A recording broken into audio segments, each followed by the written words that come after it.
You asked earlier why I started to write this book at all, is what the new evidence is pointing to is that the Americas have been wrongly neglected, that here we have a giant continental landmass with extraordinary resources that has just been ruled out of the story of human civilization. But once we take account of the fact that there was a giant cataclysm over North America 12,800 years ago. And once we start looking, as I do in America before, at the incredible, deep, in-depth similarities between, for example, the religious system of ancient Egypt and the religious system of the Mississippi Valley, then you realize that you're into a global mystery here, and that the answer to that mystery may not at all be in the old world and may very much be in the Americas. See, it's odd. I mentioned Moundville earlier on.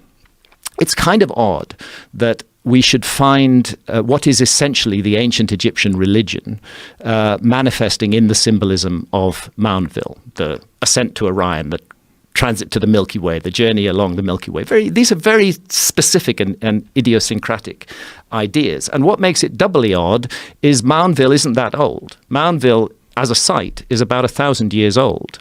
Ancient Egypt had already been gone completely from the world for at least 600 years before Moundville was created. The end of ancient Egypt, there's Moundville.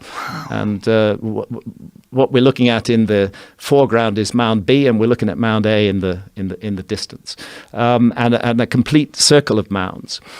What is odd about it is we find this system of ancient Egyptian ideas in Moundville 500 years after ancient Egypt has gone from the world. The Romans were the end of ancient Egypt. By 400 AD, ancient Egypt is gone. Moundville doesn't even exist then, but 600 years later, it is created and it manifests the entire set of ancient Egyptian ideas. Clearly, it did not get that as a result of direct transmission from ancient Egypt, unless they were time travelers. The only way I think it could have got it is as a result of a legacy passed down from a much earlier civilization that had been influenced and affected many different parts of the world. And the characteristics of that civilization, the shamanistic heart of it, the use of altered states of consciousness, the focus on those, are amongst the reasons that I would suggest that America is the place that we should be looking.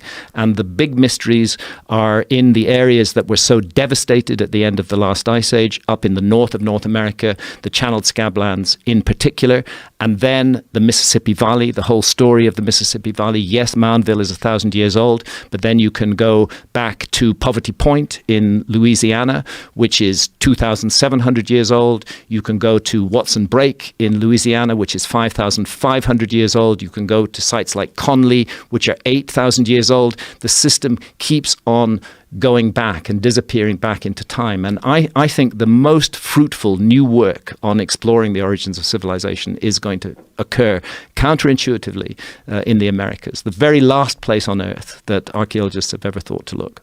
What do mainstream archaeologists, what do they think caused those drill marks in the Denisovan bracelets? They've not really explained it. The Russian archaeologists who published the report on that are themselves mystified by it, and they realize that it's dynamite. It's an explosive discovery.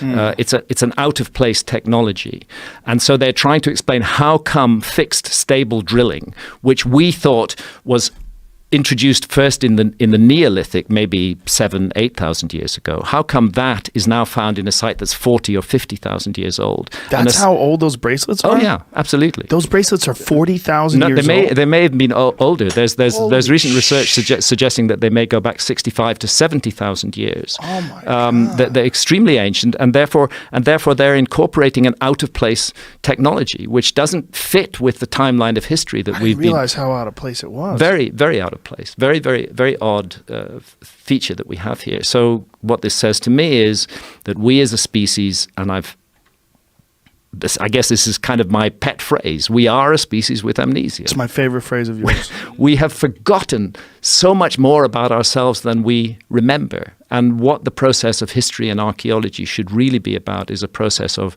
remembering. We shouldn't be imposing our ideas of what we should have been on the past. We should allow the past to speak for itself. And when it does so, it speaks eloquently